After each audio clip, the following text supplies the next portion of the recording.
하나님의 계획과 사단의 전략. 우리가 하나님을 믿는 사람이라면 어떻습니까 여러분들? 하나님의 계획을 알고 하나님의 말씀에 순종해야 됩니다. 우리는 사단의 전략에 넘어가서 사단의 전략에 따라가면 될까요 안 될까요? 안 되죠. 여러분들의 우리의 기도 생활이 어떻게 될까요? 제가 여러분들 충격적인 이야기를 하겠습니다. 잘 깨닫기를 바랍니다.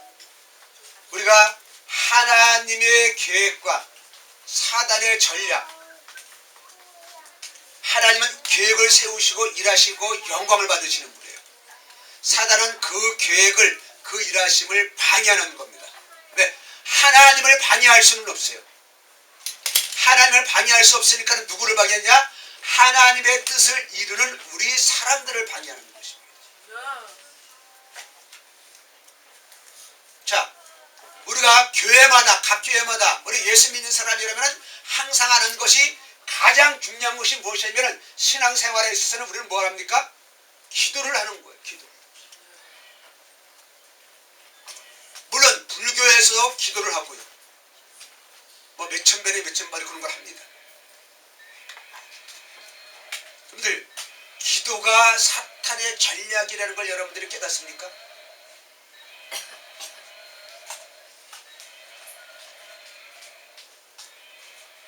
여러분들 한번 깨달아 보세요. 우리가 어떻습니까? 기도는 하나님의 뜻을 이루는 것이죠.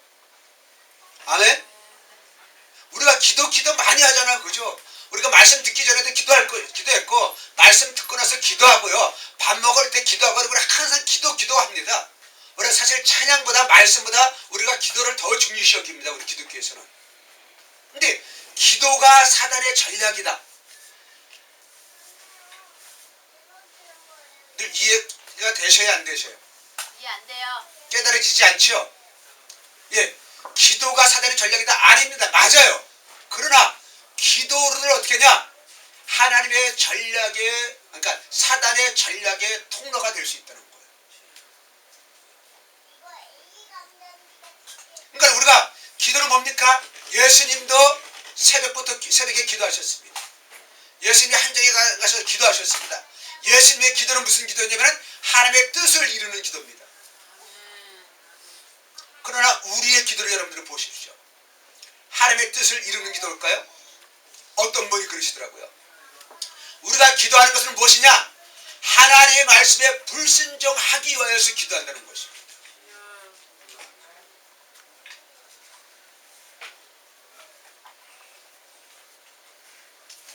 우리가 하는 기도가 하나님의 말씀에 불순종한다는 거예요. 불순종하기 위해서 기도한다는 것입니다. 이스라엘 백성들을 향한 하나님의 계획이 무엇이었습니까? 읽어 말씀해 보세요. 출애굽기 1장에 내가 아브라함과 이삭과 야곱에게 주기로 맹세한 땅으로 너희를 인도하고 그 땅을 너희에게 주어 기업을 삼게 하리라. 나는 여호와라 하라. 모세가 이와 같이 이스라엘 자손에게 전하나 그들이 마음의 상함과 가혹한독으로 말미암아 모세의 말을 어떻게 들었더라? 어떻게 했더라? 듣지 아니하였더라. 하나님의 계획은 뭐예요? 가나안 땅입니다. 하나님의 계획은 뭐예요? 언약입니다. 더 중요한 것입니다. 여러분들 출애굽기 2장을 보세요. 주변에 안 나와 있는데 출애굽기 2장을 보시길 바랍니다. 이들의 기도가 무슨 기도였냐? 2장 23절에 여러 해 후에 애굽 왕은 죽었고 이스라엘 자손은 고된 노동으로 말미암아 탄식하며 부르짖으니 그 고된 노동으로 말미암아 부르짖는 소리가 하나님께 상달된지라. 이스라엘 백성들이 하나님께 기도하였습니다. 이때까지 이 이스라엘 백성들의 기도는 뭐냐? 하나님의 뜻을 이루는 기도였습니다. 네, 24절에 보면 하나님의 그들의 고통 소리를 들으시고 하나님이 아브라함과 이삭과 야곱에게 세운 그의 언약을 기억하사.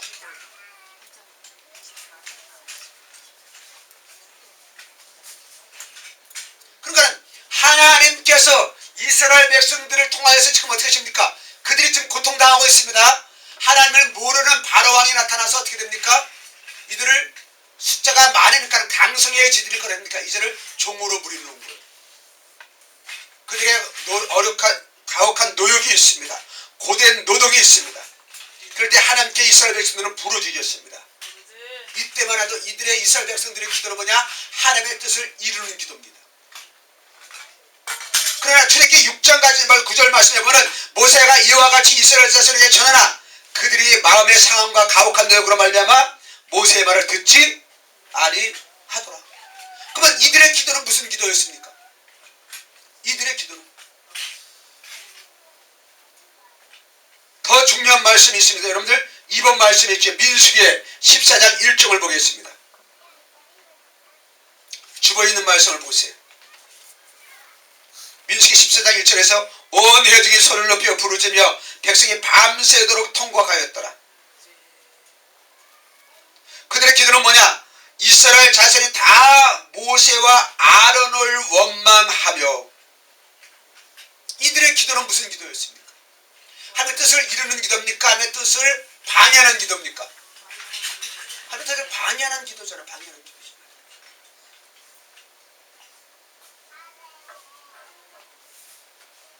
그러니까 기도를 우리가 얼마나 많이 하느냐, 내가 얼마나 열심히 했냐, 그거보다 더 중요한 것은 무엇이냐? 무슨 내용의 기도를 하냐는 거예요.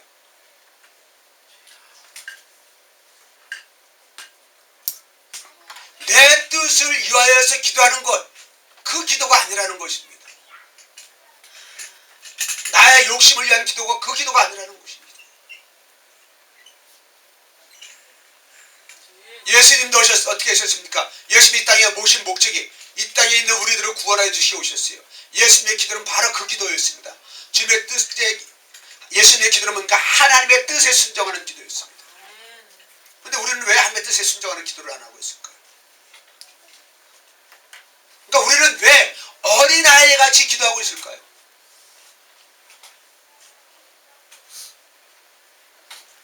지난주에 그랬습니다. 은재가 똥을 한 바닥 싸놓고 엄마가 갈아주니까 그렇게 울고 난리를 쳤어요.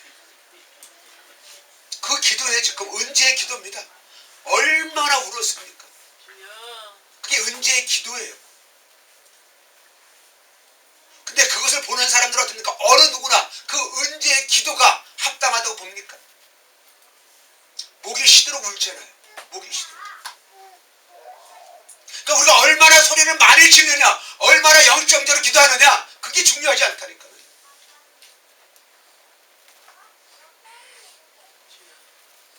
기독교에서 흘러나오는 전통이 무엇입니까? 얼마나 그 교회가 뜨겁게 기도하느냐,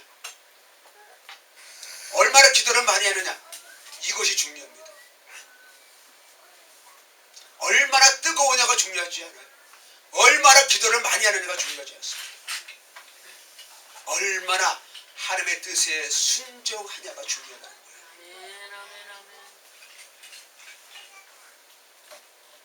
여러분들 순종하기 위해서 기도하시고 순종하시기를 바랍니다. 순종 안 하면서 순종할 수 있게 해달라고 기도하지 마시고 순종하세요. 왜냐하면 우리는 순종을 안 하면서 순종하면서 기도하는 것 가지고 우리는 자기 합리화를 시키는 거예요. 내가 이렇게 기도 많이 해야 한다. 내가 다른 사람 비해서 기도를 더 많이 해야 한다. 다른 사람 비해서 내가 더 성경을 많이 읽는다. 그게 자랑할 것이 하나도 아닙니다. 제가 그렇게 못하기 때문에 그런 게 아니고요. 내가 하나님의 뜻을 얼마나 아느냐가 가장 중요합니다. 하나님의 뜻을 알고 내가 얼마나 순종하는가. 우리 다른 사람하고 비교하지 마십시오. 다른 교회하고 비교하지 마십시오.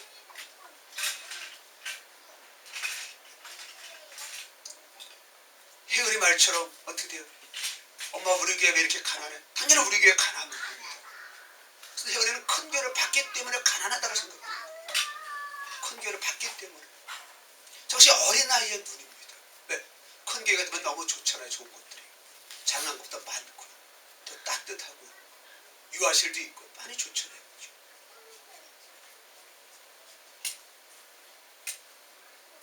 그러나 좋은 시설에서 신앙생활을 하였다고 해서 천국에 간다면 우리 다 좋은 시설을 만들고 다 그쪽으로 가야 되잖아요. 그래서 작은 교회가 개척교회가 하늘나라에서 기뻐하신다는 얘기가 아닙니다. 어떤 교회 하면 기뻐하시는 교회냐? 예수님의 피로 값져서 세우셨다는 교회는 무엇입니까? 예수님의 뜻을 이루는 교회, 하나님의 뜻을 이루는 교회. 아멘. 나의 삶을 내가 하루를 산다고 할지라도 어떻게 됩니까? 오늘 죽었을 때에 내가 하나님 나라 상급이 얼마나 있느냐. 할렐루야. 이게 중요해요. 이게 중요해요. 다른 사람과 비교한 게 중요하지 않습니다. 내가 저 사람보다 내가 좀 낫다. 아닙니다. 똑같이 우리가 얼마 동안 내가 수고하고 했는데 우리 교회가 더 낫다. 우리 개척 몇 년 만에 교회를 지었다. 우리 개척 만에 성도가 몇 명이 되었다. 그것보다 더 중요한 것은 무엇이냐면은 내가 얼마나 하나님의 뜻을 깨닫고 하나님의 뜻을 이루었느냐. 아멘. 그러니까 이스라엘 백성들이 하는 이 기도가 하나님의 뜻을 이루는 기도인지 그들은 알지 못했다는 거예요. 내가 이 고동노동에서 건져 주시옵소서, 이 환경에서 벗어나게 하여 주시옵소서, 그렇게 기도하였지만은 그들은 어떻게 됩니까? 광야에서 시간만 나면은, 틈만 나면 뭐였습니까? 입술을 벌려서 하나님을 원망하고요. 우리는 애굽에 가지 않겠다. 애굽에 돌아가겠다는 겁니다. 하나님의 계획은 가나안 땅인데 그들은 계속해서 하는 것이 무엇입니까? 사단의 계획에 빠져서 맨날 애굽으로 가겠다는 것입니다. 우리의 기도가 어디로 가야 되겠습니까? 우리의 기도가. 우리는 왜 가나안으로 가는 기도를 못하고 애굽으로 가는 기도를 할까요? 열정이 없어서일까요? 열정이 없어서일까요? 환경이 나빠서일까요?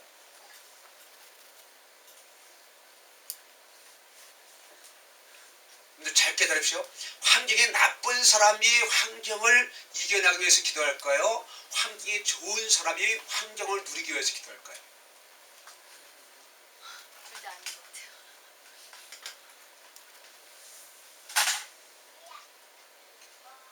그러니까 환경이 나쁜 사람도 어떻습니까? 환경을 벗어나기 위해서 기도합니다. 또 환경이 좋은 사람은 어떻습니까? 환경을 누리기 위해서 기도합니다. 중요한 것은 그들은 환경을 위해서 기도한다는 거예요. 우리는 환경을 위해서 기도하는 것이 아닙니다. 사단은, 어둠들은 환경을 통해서 일하는 것이에요. 저도 환경의 지배를 100% 받습니다. 저 봄이 지금 따뜻해지니까 어떻습니까? 따뜻해지니까요. 좋잖아요. 벌써 이제 파릇파릇 벌써 올라오고요. 어제 이렇게 저희 집 주변을 이렇게 돌아봤더니만요, 벌써 냉이들이 올라오고요. 상치가, 작년에 심어놨던 죽지 않은 갓이 벌써 이만큼씩 올라와 있어요. 따뜻하는 거 아닙니까? 따뜻하는 거. 따뜻하는 거 좋잖아요. 한겨울에 얼마나 추워, 얼마나 추워. 그러나 따뜻하니까 얼마나 좋아요, 얼마나 좋아요. 그러나 여름철에도 어떻습니까? 너무 더우면은요, 이것도 못 살겠어요. 그러니까 우리는 환경의 지배를 받을 수밖에 없어요. 그런데 환경의 지배를 받는 것이 무엇이고 안 받는 것이 무엇이냐면 그 환경 가운데서 나는 사명을 깨닫고 나에게 주신 사명을 깨닫고 내가 얼마나 순종하느냐, 이것이 중요한 거예요. 환경 탓하고 내가 하나님의 일을 하지 않는 것은 그것이 환경의 지배를 받는 것이고, 환경이 그럴지라도 어떻게 됩니까? 나는 하나님의 일을 한다. 아멘. 이것이 환경을 지배하는 것입니다. 이 땅의 모든 사람들은 우리를 인정하지 않습니다. 우리를 죽이려고 하고 있습니다.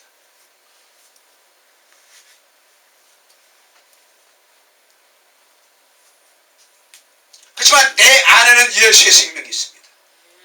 내 안에는 예수의 생명이 있어서 나는 어떻게 이 예수의 생명을 다른 사람에게 흘려보내느냐.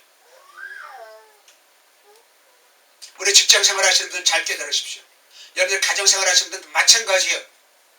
내가 그 직장에 있는데, 우리 가정에 있는데 나로 인하여서 우리 가정이 어떻게 변화되고 있는가, 내가 다른 직장이 얼마나 변화되고 있는가, 이걸 깨달으시길 바랍니다. 나로 인해서 점점 더 우리 가정은, 우리 직장은 하나님의 영광을 나타내고 있다. 영원히 살아나고 있다. 나로 인해서 사람들이 변화되고 있다. 아멘. 그런 역사가 중요한 것입니다. 하나님 우리를 인도하여 주실 때는 환경을 다 바꿔놓고 들어가라, 그렇게 하시는 분이 아니십니다. 우리가 들어가면 어떻게 됩니까? 가난의 족속들은 물러가는 것이에요.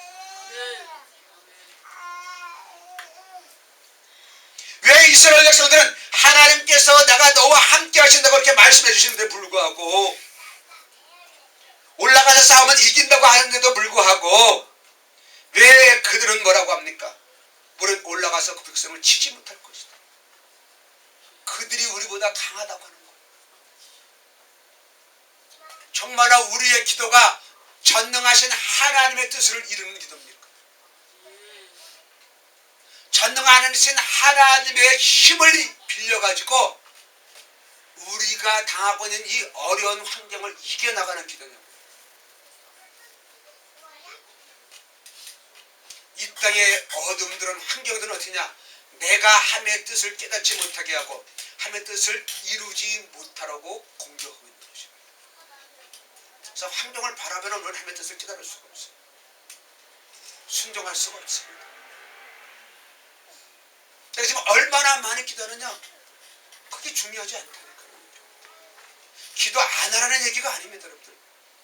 하나님의 뜻을 알고 기도하란 말입니다. 하나님의 뜻을 위하여서 기도하라는 것입니다.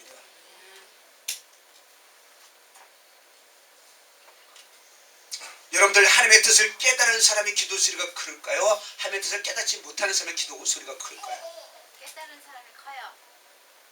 성경에 보십시오. 깨달은 사람은 조용합니다. 하나님의 뜻을 깨달으면 조용합니다. 하나님의 뜻을 깨달은 사람은 말이 없습니다. 왜 교회가 싸웁니까? 하나님의 뜻을 깨닫지 못하게 해서 싸웁니다.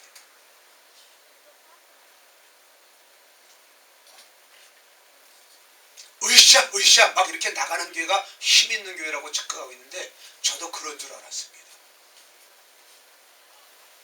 진짜 하나님의 뜻을 깨닫고 하는 교회는 어떻을까요? 으쌰 안 해도 강하게 나갑니다.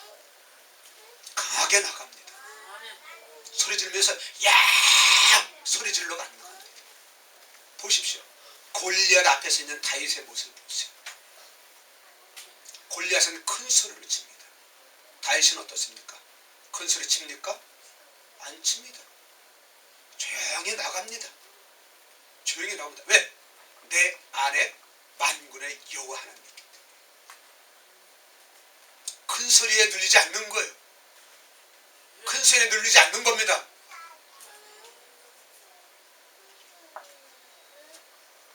이스라엘 자손이 입만 열리면 어떻게 됩니까? 악평을 합니다. 비난을 합니다.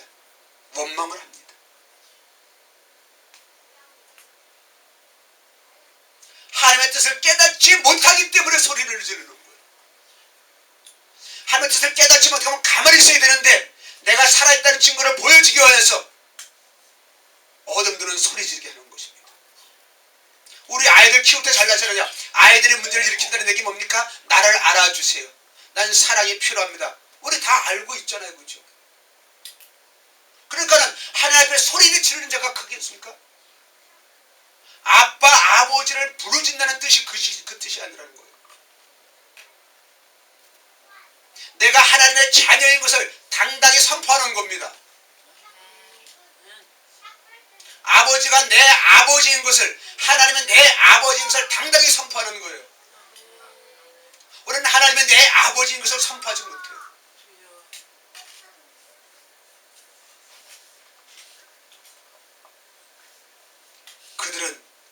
이스라엘 백성들은 마음이 달라서 하나님의 뜻을 깨닫지 못했습니다. 순종하지 못했습니다.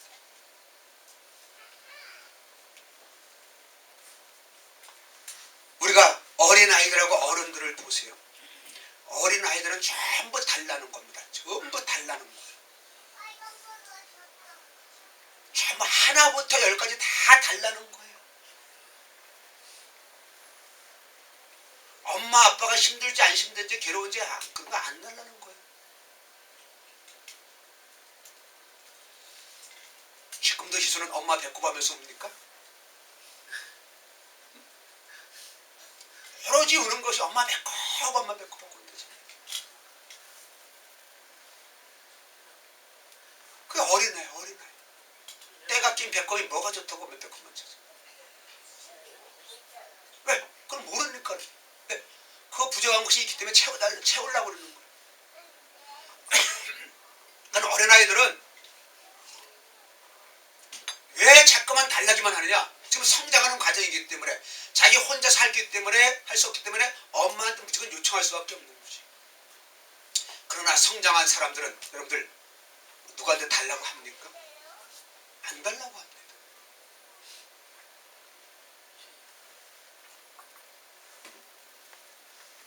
그래서 기도하는 것이 어린아이 기도느냐 어른의 기도느냐, 그래서 뭐냐, 내 마음이 어린아이로 있느냐 어른으로 있느냐, 이것이 관건이라는 것이에요.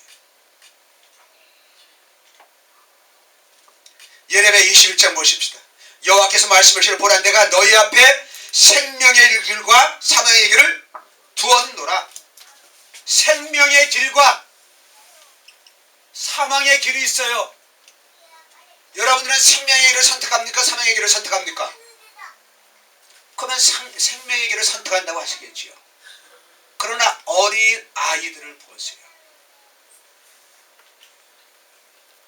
지난번에 희수가 이 뜨거운 난로에 손을 띄웠잖아요.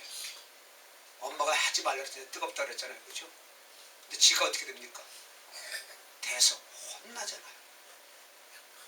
어린아이들은 그래요. 어린아이를 가만 내버려 두세요. 더 보세요. 길가에 가만 내버려 보세요. 차가 있는데 들어갑니까? 안 들어갑니까?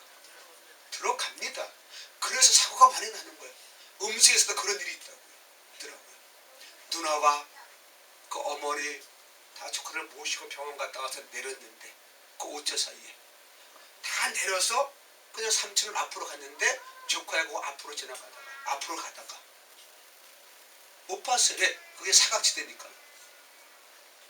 그래서 5초 상관으로 인해서 삼촌이 조카를 차에 쳐서 죽였습니다.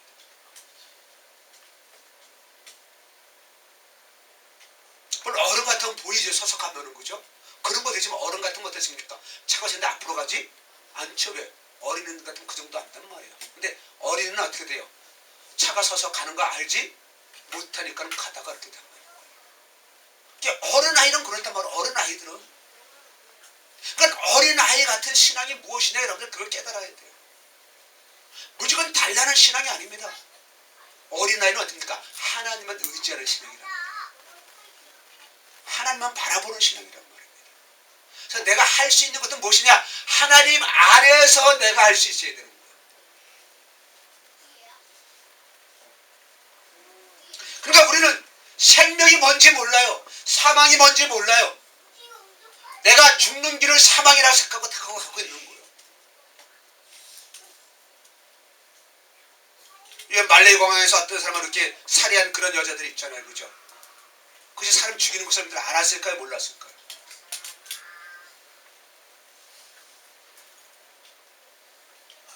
알았다면 그건 더 큰 범죄이고요. 몰랐다고 해도 그건 범죄예요. 왜? 그것이 사람을 죽이는지 독약인지 모른단 말이에요. 그러니까 우리는 지금 사망의 길인지 죽음의 길인지 사명의 길인지 상처의 길인지 이걸 알지 못하고 가고 있다는 거예요. 그래서 어떻게 우리의 사고가들은 그냥 열심히만 가면 된다는 거예요. 엄마의 손을 놓친 어린아이가 열심히 가면 갈수록 어떻게 될까요, 여러분들? 지금 어릴 때는 부산의 용도유산 공원에서 구두 닦기 하는 아줌마가 있어요. 이 아줌마의 특징은 뭐냐면은 지나가는 한 50대, 40대에서 50대 여자들 지나가기만 하면은 꼭 양말을 벗겨봅니다. 네. 50년 전에 3살 넘은 딸의 오른팔 뒤꿈치에 화상을 입고 엄마 아버지는 서울에서 돈 때문에 나가 있는데 고모한테 11살 되는 고모한테 맡겨놓고 용두상공원에서 맡겨놨는데 용두상공원에서 놀러 갔다가 이 고모가 어떻게 해서 오줌 마려우니까는 이 3살짜리 조카를 의자에 앉혀서 꼼짝하지 말라 그랬는 거예요. 오줌 싸고 오니까 없어졌어요. 지금 50년 동안 그 아줌마는 그 아이를 찾고 있는 거예요. 어른 같으면 어떻게 될까요? 어른 같으면 없어질까 안 없어져요? 어린이니까 없어지는 거예요. 이게 어린이의 특징인 거예요. 그러니까 그러니까 우리 마음이 상하면 어떻게 돼요? 어린아이의 마음이 되는 거예요. 물불을 구별할지 못해요. 똥오줌을 구별할지 모르는 거예요. 죽음의 길인지 생명의 길인지 그것을 구별하지 못하는 거예요. 생명의 길로 아무리 이끌려고 하느냐 따라오지는 못하는 거예요. 우리가 전도해 보면 알잖아, 그죠? 예수 믿으면 우리 천국 가는데 우리가 생명의 길 가는데 안 믿잖아요. 저는 그런 경우는 너무 많이 당하는 거죠. 너무 많이 경험하는 거예요.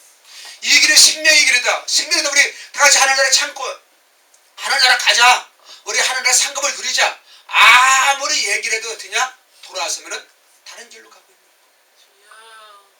나는 얼마나 안타까운지. 왜? 나는 생명의 길을 알고 있기 때문에. 나는 상급의 길을 알고 있거든요. 사명의 길을 사명의 길을 알고 있거든요. 그래서 제발 같이 가자. 손을 내밉니다.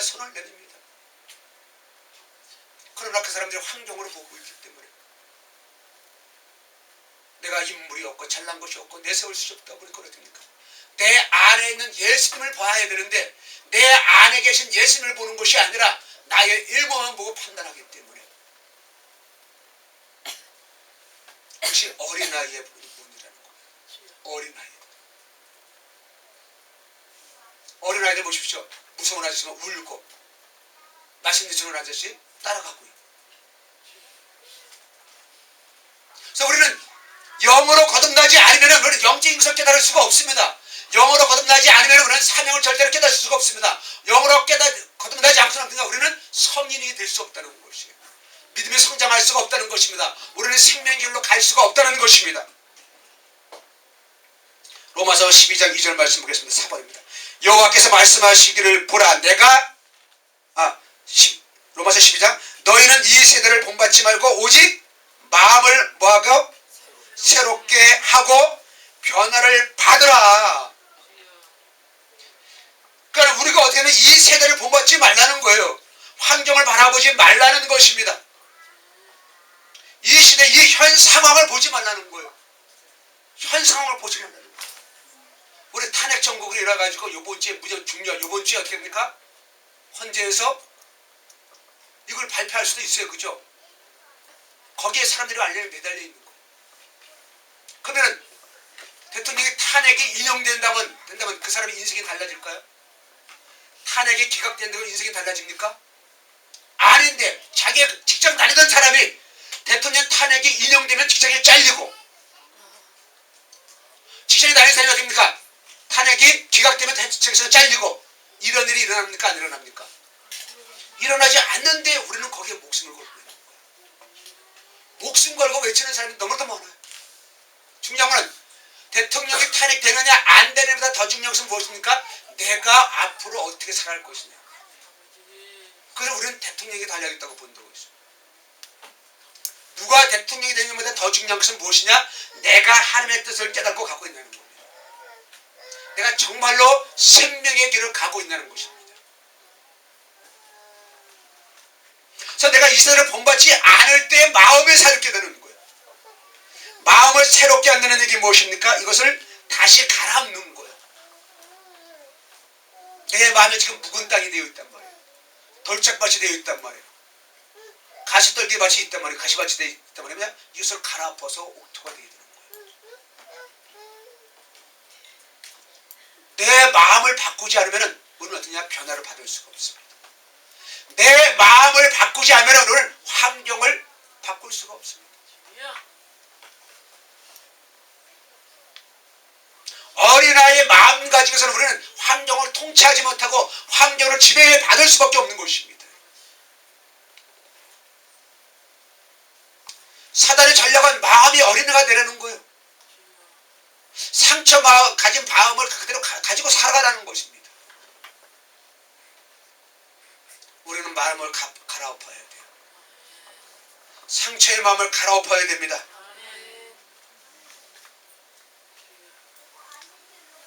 내가 마음을 새롭게 갈아엎을 때 우리는 변화를 받아요. 이 변화를 받는다는 얘기는 뭐냐면은 나의 형상을 바꾸는 거예요. 나의 이미지를 바꾸는 거예요. 변화를 받는다는 얘기는 무슨 얘기냐면은 원래 하나님 하나님께서 나를 떼어버리실 때는 하나님의 형상을 만들어 보내셨잖아요. 그래서 우리가 죄를 지으로 해서 하나님의 형상을 상실해 버렸어요. 그래서 마음을 새롭게 하면서 변화를 받는다는 것은 이 하나님의 형상을 회복한다는 것이에요. 그러니까 이스라엘 백성들은 그들 안에 하나님의 형상이 없었단 말이죠.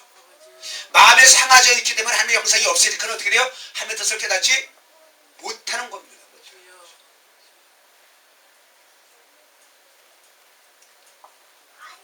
그러니까 내 마음이 우리가 하나님의 형상이 회복되지 않으니까는 하나님께서 선하시고 기뻐하시고 온전한 뜻이 무엇인지 알지를 못하는 거예요. 우리가 왜 사명을 깨닫지 못할까요? 예, 마음이 안 바뀌어서 그렇습니다. 마음이 바뀌는 것은 뭐냐? 인격의 변화는 무엇이냐? 인격적인 경험을 하는 거예요. 하나님의 말씀을 인격적으로 경험하시기를 바랍니다. 하나님을 인격적으로 경험하는 겁니다. 그래서 인격적인 경험은 뭐라 그랬습니까? 아버지 누림 사역을 통하여서 인격적인 경험하기 시작해야 돼요.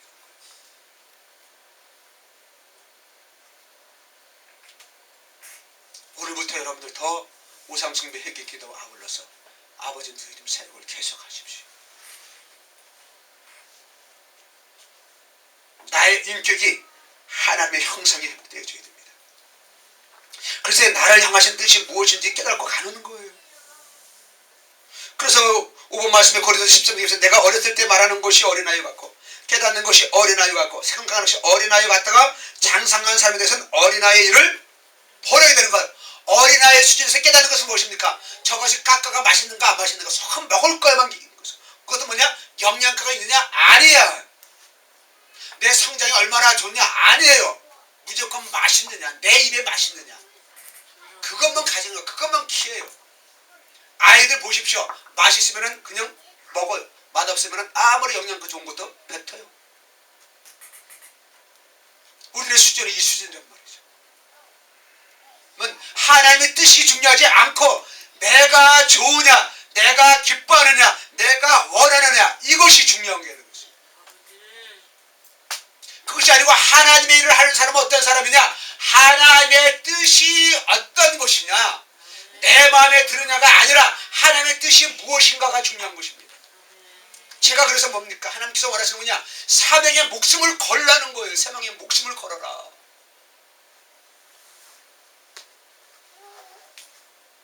오래전에 박조준 목사님이 이런 설교하셨어요.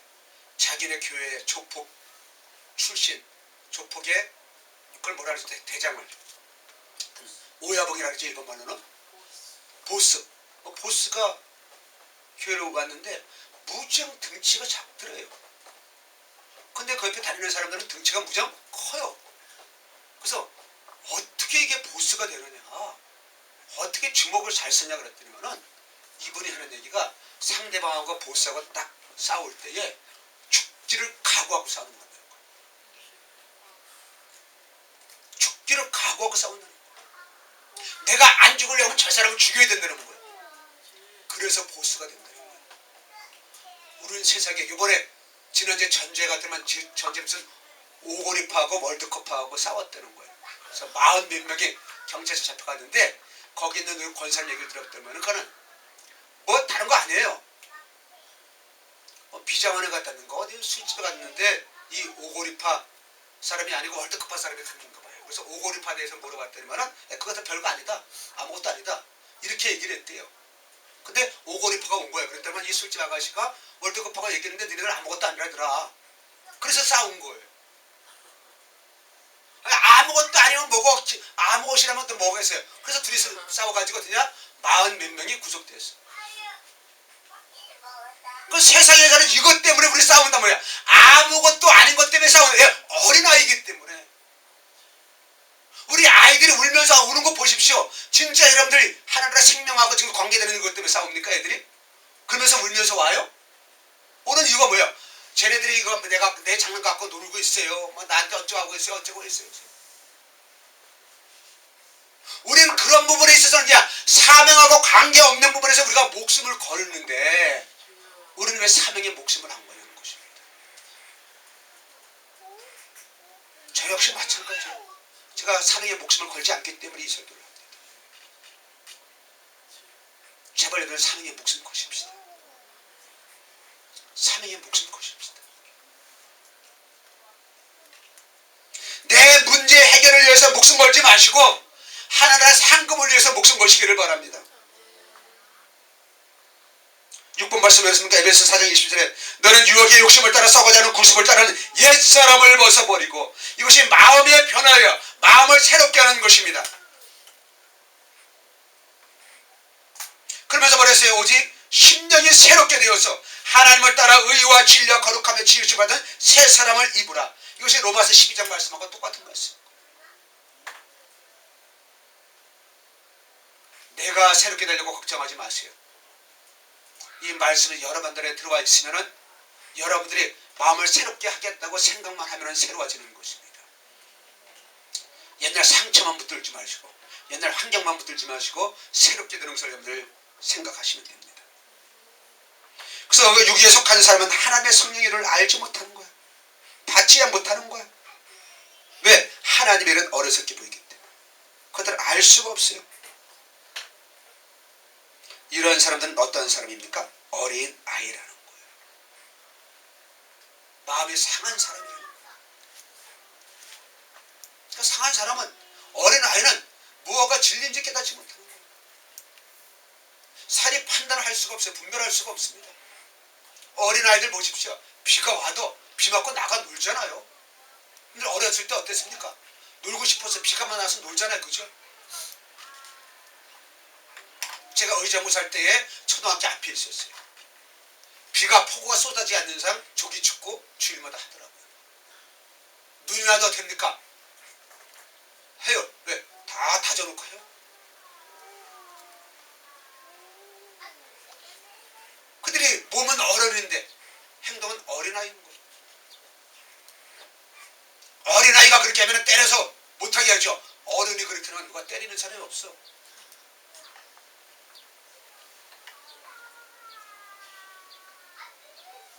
진짜 여러분들 주님 앞에 섰을 때에 나는 선한 삶을 다 싸웠습니다. 나는 달려갈 길 다 마쳤습니다.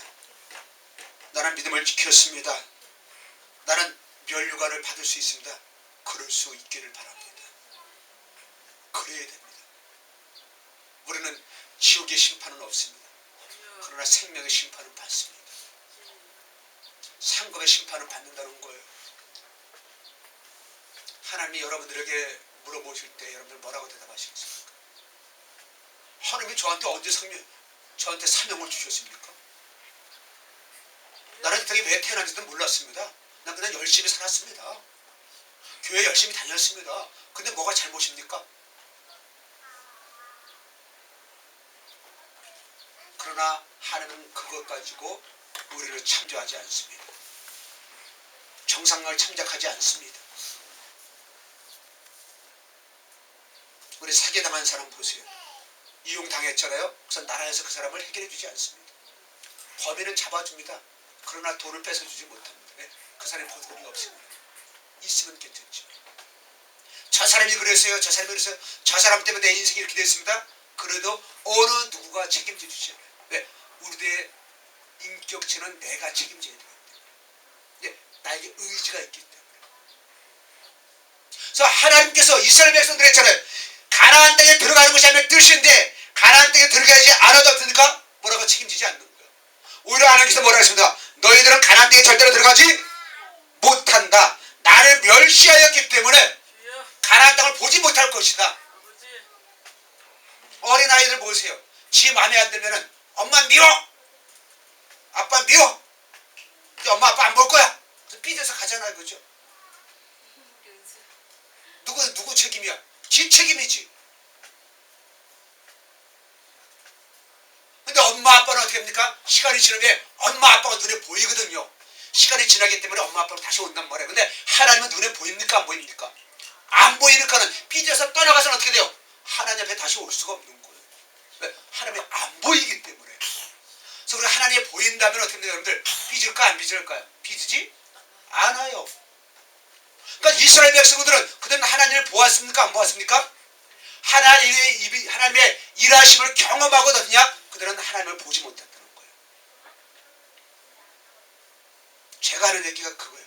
환경을 통해서는 하나님을 보지 못해요. 아무리 좋아도 그냥 하나님을 보지 못하는 거예요. 내 암이 나았어. 내 질병이 나았어. 내가 어딥니까? 작은 집에서 사골세 살던 사람이 100평짜리 아파트에 당첨이 됐어요. 로또가 됐어요.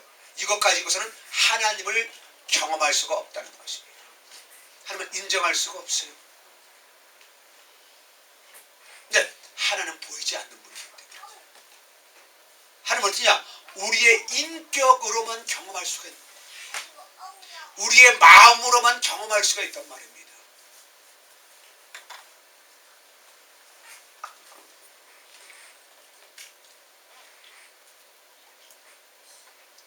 제가 항상 가면은 이 설교를 사역할 때마다 합니다. 하나님은 인격적이시다. 많은 사람들의 특징이면 내가 얼마나 열심히 했느냐. 내가 못할 신앙으로서 이제까지 신앙생활을 했습니다. 내가 하루에 몇 시간씩 기도하고 내가 얼마나 성경을 많이 보고 내가 얼마나 노력하는지 아십니까? 이것만을 내세우는 거예요. 요번에도 만났어요. 사람들한테. 당신들이 5달러트 받았습니까? 2달러트 받았습니까? 1달러트 받았습니까? 얘기들을 못해요. 내가 몇 달러트를 받았는지 얘기들을 못합니다. 그러니까 맨날 능력만 구하는 거죠. 능력만 구하는 것이죠. 이미 우리가 하나님의 자녀가 되었을 때는, 예수님을 구주로 영접했을 때는 내 안에는 엄청난 능력이 있습니다.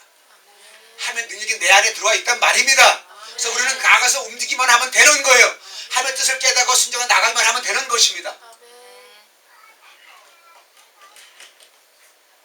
세상은 우리가 오는 것을 허락하지 않습니다. 사람들은 나를 인정하지 않습니다. 근데 우리는 사람들한테 인정받기 위해서 얼마나 노력을 하는지. 저는 이렇게 인물이 없는 것에 대해서 참으로 감사할 때가 많이 있어요. 저는 그래서 누가 뭐 돈 내줘가지고 국민일보 내겠습니다. 저는 사양합니다. 내 인물을 칼라로 해서 국민일보 내면 누가 내 인물을 보고 오겠어.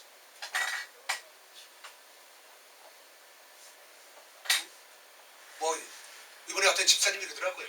이 대머리는 결혼 대상자에서 제외된다는 거야. 제외된다. 젊었을 때 안 그랬으면 감사하지, 그죠? 또 눈이나 좋습니까? 또 눈도 안 좋지. 뭐 저는 뭐 내세울 게 아무도 없어요. 저는 이도 어떠냐, 이 모양도 안 좋아서 이게 을칩니다. 그러니까 난 날 내세울 게 아무것도 없는 거예요. 학력이 있습니까? 학위가 있습니까? 교회 배경이 있습니까? 저는 내세울 게 아무것도 없습니다. 아무것도 없습니다. 어떤 내 주변에 있는 것을 어떤 것을 내세울 수가 없어요. 여러분들 한번 생각을 해보세요. 노영구 목사님은 뭐가 자랑거리일까? 한번 얘기해보세요. 자랑거리 있는 사람들은 저한테 오십시오. 제가 깨달을게요. 그거 잘 들을게요. 무형으로는 안 보이는 것은 우리가 자랑거리 있을 수가 없어요. 찾을 수 있지만 보이는 것은 자랑거리가 없어요. 보이는 것은 자랑거리가 없어요. 어떤 목사님이 지금 뜬금합니다만 한 달에 한 번씩 계속 우리에게 오셨거든요. 그러니까 노영구 목사님은 정리정돈을 못한대. 정리정돈도 나는 또 할 수도 없어. 그러니까 뭐 자랑할 게 진짜 아무것도 없어. 우리 교회 들어와도 자랑할 게 없고. 그래서 감사한 것은 무엇이냐? 그래도 나는 어떻게 냐? 나는 사명을 깨닫고 간다. 아멘. 나는 이게 자랑이에요. 사도 바울의 예수만 자랑했던 것처럼 나는 사명을 깨달았습니다. 나는 사명의 목숨을 걸려고 합니다. 이것만 자랑할 것뿐이 없는 거예요.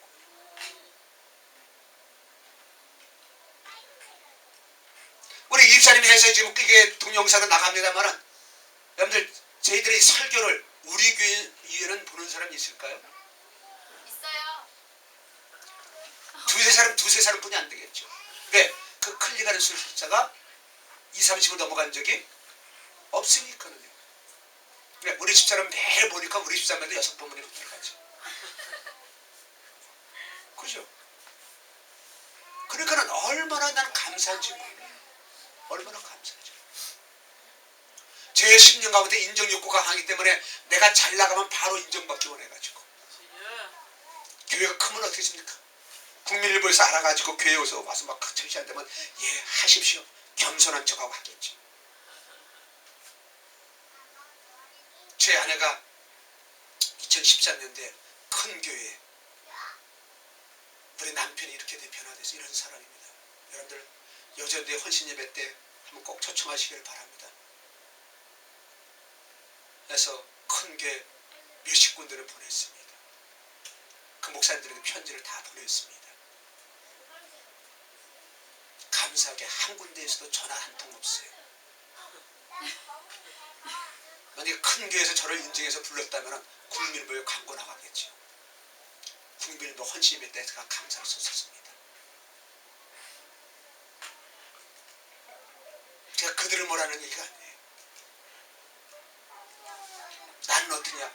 그렇게 될수록 나의 마음이 점점 강해지면서 내 내면이 점점 강해지면서 어린 아이에서 어른으로 장성한 사람으로 성장하는 것이요.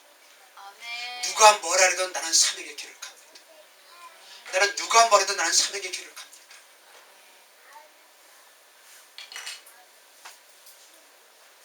제가 감동이 와서 문자나 카톡 같은 걸 보내면 목사님 기다렸습니다. 할렐루야. 목사님 만납시다. 이러면 얼마나 감사해요. 한결같이 제가 감동받아 하는 사람들은 목사님 더 기도하고 더 기다리고 또 다음에 이제 우리 어떤 목사님을 만났어요. 그랬더니 목사님 그 1월달에 목사님이 감동전사를 했을 때에 그때 했어야 되는데 그때 놓쳤더니만은 영적으로 이렇게 어렵네요. 그분이 와서 간증을 하시더라고요. 목사님이 감동 주실 때 그냥 환경 보지 않고 무조건 순종했어야 되는데 환경 보냐고 안 했더니만 안 좋은 결과를 가져왔습니다. 이렇게 말하는 사람도 그 목사님뿐이 없어요. 다른 사람은 어떻게 되느냐? 환경이 더 어려워져도 어떻게 되냐? 그걸 깨닫지 못하는 거예요. 바로 이 이유 때문에 깨닫지 못하는 것입니다. 우리 마음이 어린아이이기 때문에 마음에 상처가 있기 때문에. 그래서 부부들 만나는 사람은 어떻습니까? 누구 때문에 누구인데 당신 때문에 내 인생 조졌다는 거야. 네 때문에 내가 이게 힘들다는 거야. 이것은 어린아이야, 어린아이. 누구 때문에 누구. 그럼 예수님의 때문에 잘 된다는 거 왜 생각을 안 하냐고요. 내가 진짜 예수님을 믿으면 예수님 때문에 잘 돼야 되는데 누구 때문에 안 된다는 걸 붙들고 있으니까 예수님이 잘 된다는 것을 경험할 수가 없는 것입니다.